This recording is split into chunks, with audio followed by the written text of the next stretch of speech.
नमस्ते दोस्तों, gold is gold में आपका स्वागत।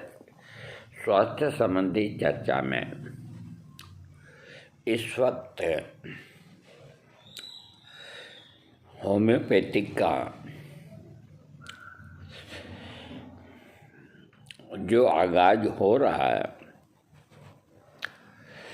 इससे हम बहुत खुश हैं और आयुर्वेदिक के नाम पे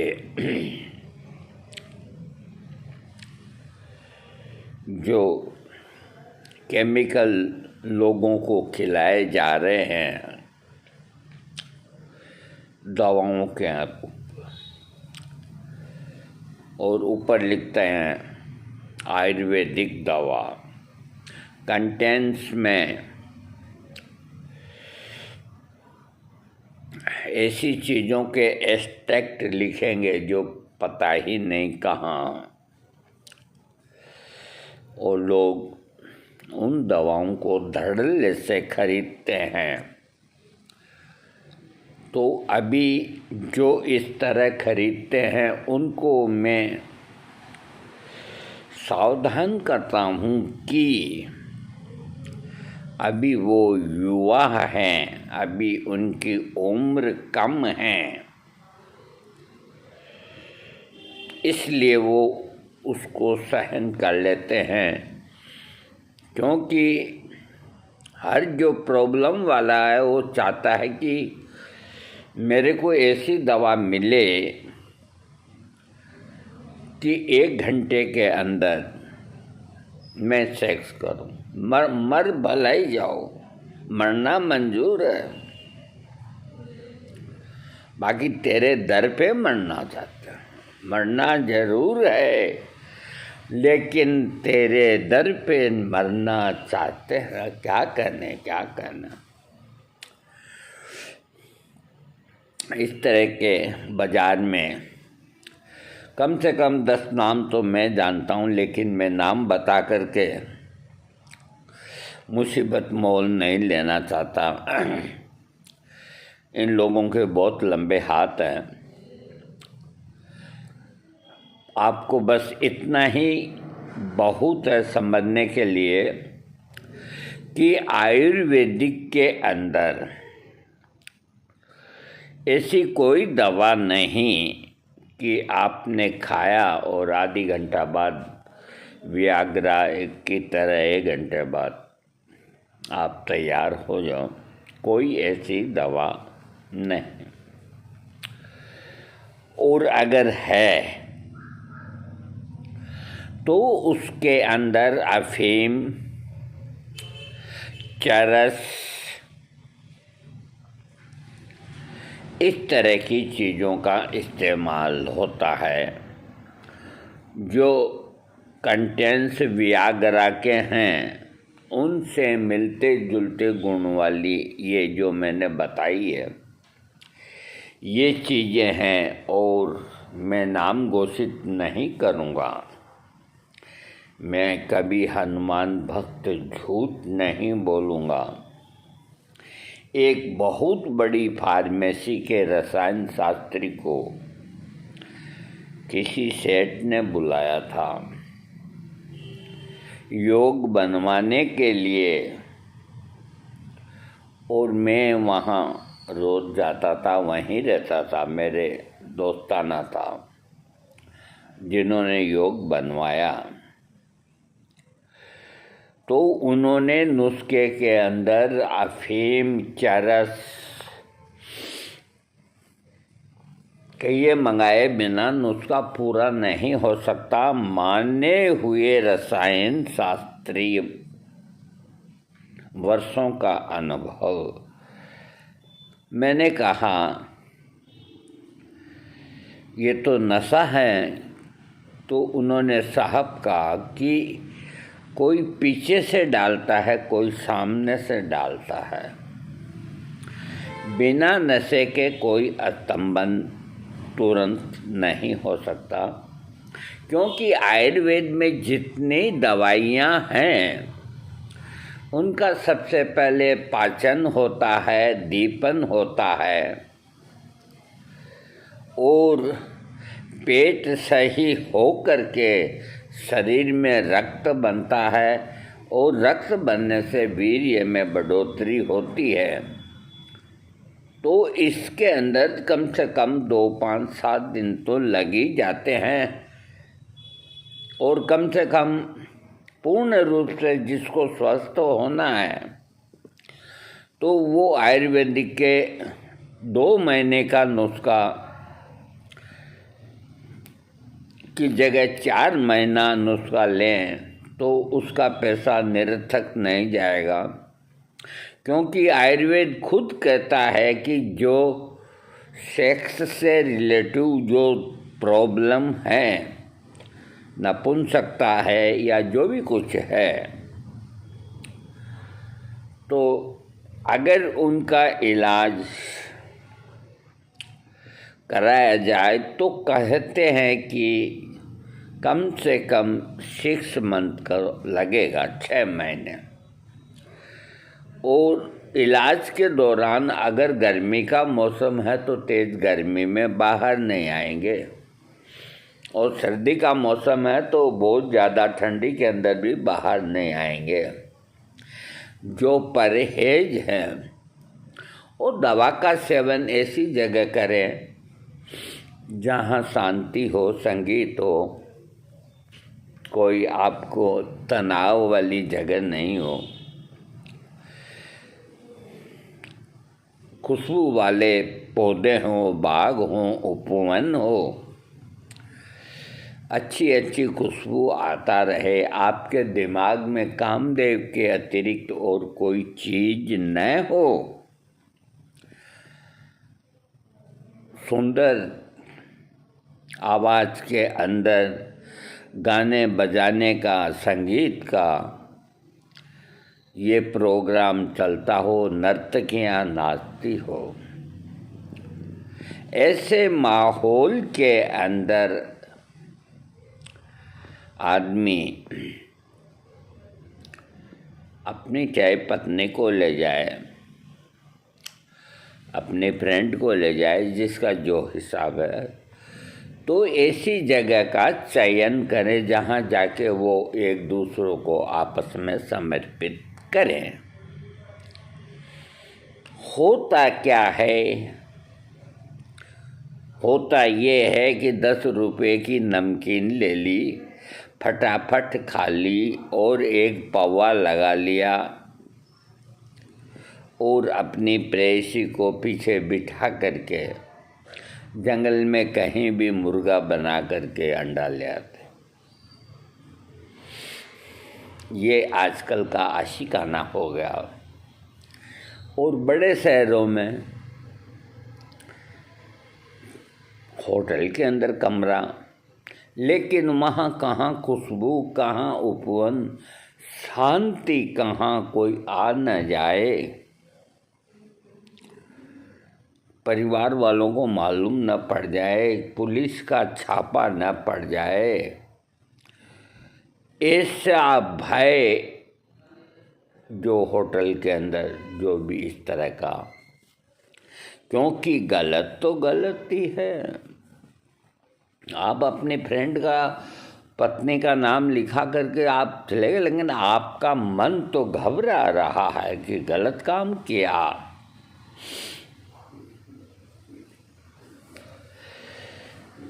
इसलिए वो ठीक नहीं होते, उनका शीघ्र पतन हो जाता है, क्योंकि दिमाग में ये तनाव लेकर के वो सेक्स तो करेंगे ही।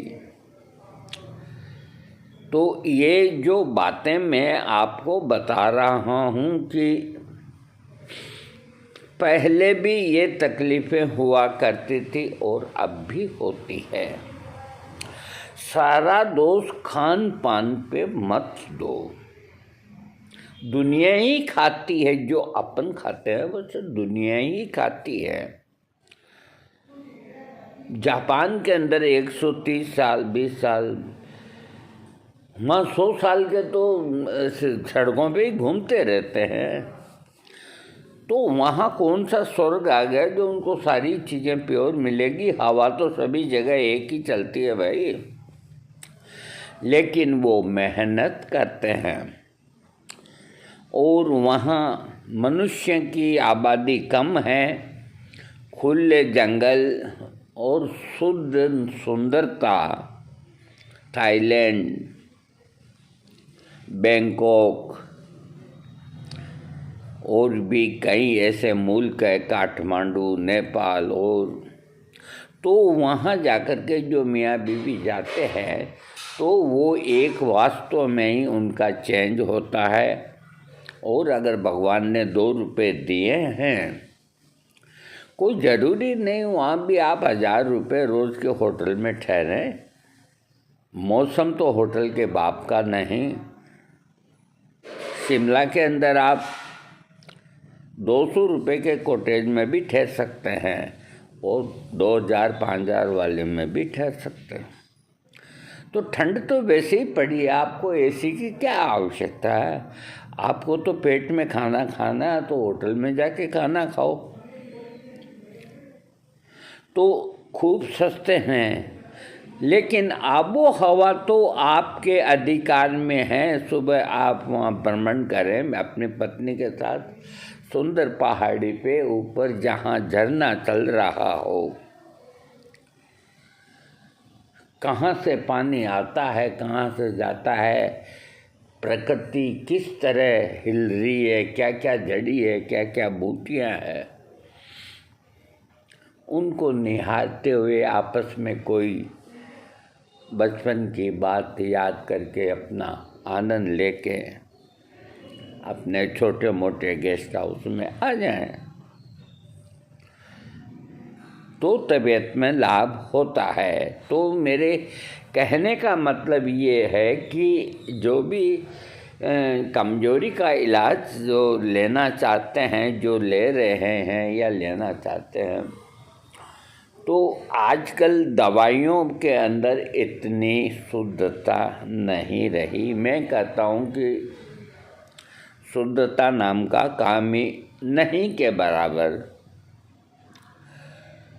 जो रोगी ठीक हो रहे हैं वो सिर्फ जड़ी बूटियों से ठीक हो रहे हैं।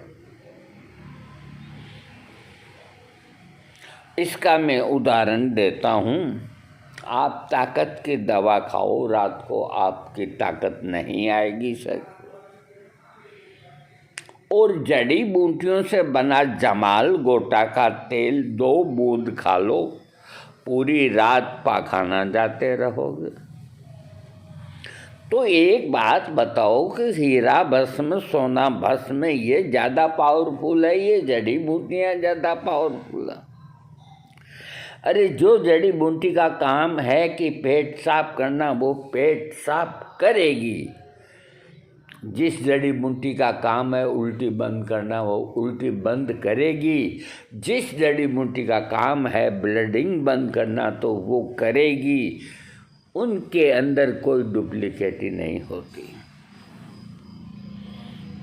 मेरे सामने कैसा भी रोगी ले आओ, जिस परदर बहनों के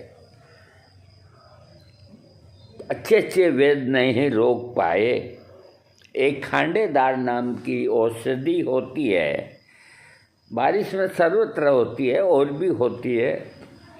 उसका नाम खांडेदार इसलिए पड़ा कि वो उसके पत्ते की बनावट खांडा हथियार होता ना, वैसी है।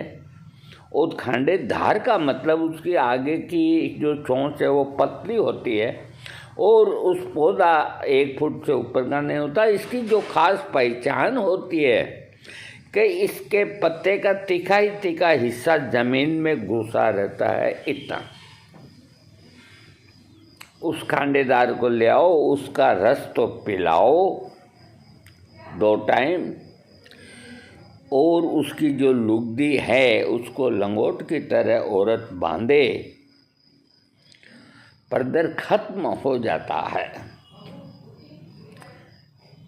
इसी तरह मैं नाम नहीं लूँगा, कोई ऐसे भी पेशेंट होते हैं जिनको 6-6, 7-7 दिन तक दस्त नहीं आती। हालांकि मेरे को कोई ऐसा पेशेंट नहीं मिला, लेकिन मैंने देखे हैं और होते हैं। कोई ज़रूरी नहीं कि कैलाश पर्वत में जाकर के देखूं। मैं यहाँ बैठा नहीं सोच सकता कि अभी कैलाश कैसा है। यूट्यूब में देख लो और देख लो भगवान भोलेनाथ को, वो तो वैसे के वैसे ही हैं। तो सोचिए कि अब जो जड़ी बूटियाँ, तो इसी तरह जड़ी बूटियों के अंदर अश्वगंधा यहाँ अधिक पैदा होता है। और अश्वगंधा जो अधिक पैदा होता है तो लोगों का उसके ऊपर इतना रुझान नहीं, उसकी शुद्धता करना लोगों को आता नहीं, और विदेशी जिनसेंग के पीछे पड़े रहते हैं। अश्वगंधा के सामने जिनसेंग कहीं नहीं अड़ता। लेकिन आप में से कोई कहेगा कि हमने अश्वगंधा बहुत खाया, किलो खाया, चूर्ण खाया, हमें तो कोई फायदा नहीं हुआ। बात भी सही है। तो एक बात बता देते हैं कि सेना चाहे कैसी भी तकड़ी हो, 10,000 हो, 20,000 हो, 5,000 हो, अगर सेनापति जो आगे ही आगे खड़ा है वो अगर बहादुर नहीं है तो उस सेना में जितने आदमी हैं वो सब शक्तिशाली होते हुए भी कमज़ोर हो जाते हैं। और जिसका सेनापति कमज़ोर है और उसका विल पावर बहुत तकड़ी है और उसके जो लड़ने वाले लड़ाकू हैं वो कमज़ोर हैं, लेकिन अगर वो बुलंद आवाज़ में कहता है कि तुमसे टक्कर लेने वाला कोई नहीं, तुम बहुत शक्तिशाली हो, तो ये हौसला बुलंद कौन करता है? ये हौसला बुलंद करता है जो खास दवा जिनसेंग हो, अश्वगंधा हो। अरे जिस देश के अंदर कोच का पाउडर विदेशों में जा रहा है और वहाँ कपड़ों के अंदर काम आता है, या तो कलफ लगता है या क्या लगता है, विदेशों में जाता है। मैं आपको इसका दूसरा ये पक्का उदाहरण है, क्योंकि मेरे गांव का आदमी दक्षिण में एक फैक्ट्री में काम करता, तो मैंने पूछा क्या काम है? ये काम है इसके साथ में इमली के जो चियाँ होते हैं तो वहाँ उनको टैंक में डाल के उसका छिलका अलग करके और उसको सूखा करके और उसको भर करके और जहाज भर के बाहर बेचते हैं।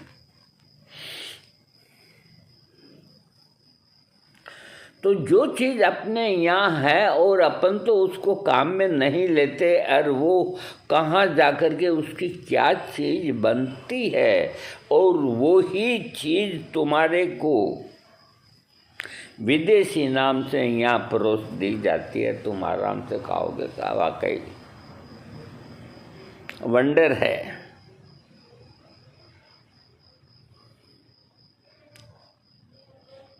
कोई कहे मैं पैंट लेके आया हूँ घर में, कितने की लाया? कि ज़्यादा महंगी नहीं है, ये 250 रुपये की है। अब वो चाहे पैंट 5,000 की भी क्यों न हो, उस पर तो पानी फिर गया कि देखे हो वापस दूसरी लाओ। अब लोग तुलना करते हैं पैसों से, और पैसों की ताकत से वो समय को घटाना चाहते हैं, और कि हमें जल्दी से जल्दी ठीक होना है, तो ये काम नहीं हो सकता।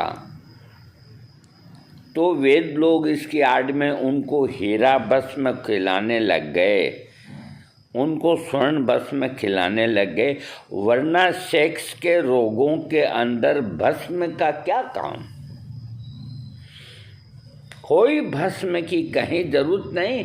भस्म का काम तो राजा महाराजा नवाबों का था, जो कहीं कहीं वो रखते थे।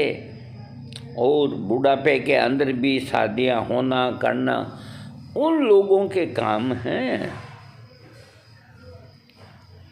वो अपने राजवेद से हीरा भस्म भी बनाओ, स्वर्ण भस्म भी बनाओ, तुम्हारी की इच्छा हो डालो, मरे हुए बिच्छू को भी डाल दो, बाकी हमें हमारी महारानी को खुश करना। तो वो खूब पैसे लूटते थे उनको, राजा महाराजा पब्लिक को लूटती थी, क्या करे। तो उनको खूब पैसा मिलता था राजवेद को, तो वो जितनी चीज़ वहाँ बनाते आधी अपने घर ले आते। वहाँ कौन देखने वाला है, कौन पूछने वाला है? खजांची को कहो पैसे निकलो हो गई है, ये संभालो थी। तो इन लोगों का काम है ये कि वो भस्मों का प्रयोग करें, मृगांक रस का प्रयोग करें, सिद्ध मकर रस का प्रयोग करें, कामिनी विद्रावण रस का प्रयोग करें, रसेंद्र चूड़ामणि का प्रयोग करें, जयमंगल रस का प्रयोग करें, बसंत कुसुमा का रस का प्रयोग करें। आपको कहाँ जरूरत है? आपको गोखरू ले आओ, गोखरू दक्षिणी गोखरू लाओ जो मोटी साइज के हों। 100 ग्राम आप गोखरू ले आओ और 100 ग्राम कोंच के बीजों को आप गाय के दूध के अंदर गर्म करके छिलका हटा के शुद्ध करके उसका पाउडर बना लो। 100 ग्राम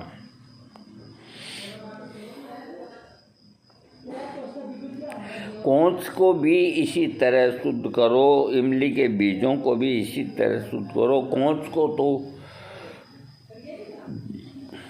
दूध में उबाल के सुखा दिया जाता है, अगर उतर जाता है छिलका कोई बोरी टाट से तो कोई बात नहीं। तो गोखरू, इमली के चियाँ 100 ग्राम, गोखरू 100 ग्राम और कोंच के बीज शुद्ध किए हुए 100 ग्राम, ताल मखाना 100 ग्राम और बीज बंद 50 ग्राम, दोनों मूसली 100 ग्राम, शुद्ध शिलाजीत 30 ग्राम और अश्वगंधा नागौरी 300 ग्राम। मिश्री अपनी स्वेच्छा अनुसार इन सबको कूट पीट के आप इनका चूरन बना लें। इसमें कोंच के और चिया के ये दोनों शुद्ध होंगे, गाय के दूध से ही होंगे। तो आप अगर कोई सवाल कभी मुझसे पूछो कि गाय का दूध और भैंस के दूध में इतना क्या अंतर है, आप पूछ सकते हो कि उसको दूध में बॉईल करना कर लेंगे, कोई सा भी दूध हो, कैसे कर लोगे? भैंस के दूध से पैदा होता ही हुआ बच्चा की माँ मर जाए तो बड़ा नहीं कर सकते, और गाय और बकरी के दूध से बच्चे को जिंदा रख सकते हैं। तो कितना फर्क हो गया, उसमें कितनी ताकत है। और वो शुद्ध होने के बाद में उसके जितने दोष हैं वो दूर हो जाते हैं, और वो दोष दूर होने से वो 60 की जगह 100% काम करने लग जाते हैं। इसी तरह आप अश्वगंधा को भी गाय के दूध में शुद्ध करो, अब ऐसी जड़ी बूटियों को गाय के दूध में शुद्ध नहीं किया जा सकता जो छोटे छोटे दाने हों। और बाकी गोदूध के अंदर कोई भी जड़ी बूटी को आप शुद्ध कर लोगे, चाहे आप मूसली को या सफ़ेद मूसली को, अरे लगता क्या है, एक साथ डाल दो, 2-4 किलो दूध ही तो लगेगा, कौन सा खर्चा लगता है। और फिर उसका चूरन बनाओ जो मैंने बताया, और चूरन बना के जो सक्षम है उसमें 1-2 ग्राम केसर के दाने डाल दो, कुछ इलायची के दाने अपने टेस्ट के हिसाब से डाल दो, और उसको आटे जैसा बनाओ, मैदे जैसा नहीं। और उसको बना करके कि ये एक तरह का कल्प बना है, अश्वगंधा कल्प। अश्वगंधा कल्प ये नाम मैंने ही दिया है, पहले मैंने कहीं सुना नहीं, अगर है तो मैंने उसकी नकल नहीं की। और 1 चम्मच सुबह और 1 चम्मच रात को, और गाय के दूध के अंदर मिश्री मिलाओ, 2 दवाइयाँ बनेगी, 2 दवाइयाँ बनेगी उसकी। मिश्री भी दवा है, ताकत बढ़ाती है, और गाय का दूध भी। उसमें मिश्री मिला करके 1 चम्मच मुंह में डाल के आराम से पी के सो जाओ। ये कोर्स लगातार 18 से लेके और 70 साल की आयु वाले लगातार 3 महीना करे, और ईमानदारी से लिख के दे कि मैंने ऐसे किया है, तो ये हो ही नहीं सकता कि उसे लाभ नहीं हो। नपुंसकता तो जाने कहाँ जाएगी, वो ऐसा आप उसको पहचानेंगे नहीं, उसकी रंगत बदल जाएगी। ये होता है, इसलिए जड़ी बूटियों पे ध्यान दो, भस्मों पे ध्यान मत दो। और वीडियो में एक छोटा सा वीडियो अलग से दूंगा, कोई बात नहीं। बाकी ऐसे मामलात के अंदर देखो, आप लोग जल्दबाजी करते हो रिजल्ट के लिए, तो ये गलत है। और बाज़ार से ऐसे कई कैप्सूल्स जो आते हैं, इनका प्रयोग बंद कर दो। आपकी उम्र कम, आप जल जाते हो, आगे जाके किडनी खराब हो जाएगी, लीवर फैटी हो जाएगा, आंतों में सूजन आ जाएगी, और कब्ज हो जाएगा, और कब्ज होने के बाद में पूरा शरीर आपका रोगीला हो जाएगा। इसलिए ऐसी दवाओं से दूर रहो और शुद्धता की ओर ध्यान दो। और यही अपनी जड़ी बूटियों से ही, अरे अगर सोना और हीरा भस्म में ताकत होती तो लक्ष्मण मूर्छित हुए तो सुषेण वेद के पास वहाँ कोई भस्मों की कमी थोड़ी थी रावण की लंका में, वो तो खूब खिला देता। लेकिन उन्होंने जड़ी बूटी मंगाई और लक्ष्मण की मूर्छा दूर हुई। तो आप भी जड़ी बूटी को अपनाओ। थैंक्स।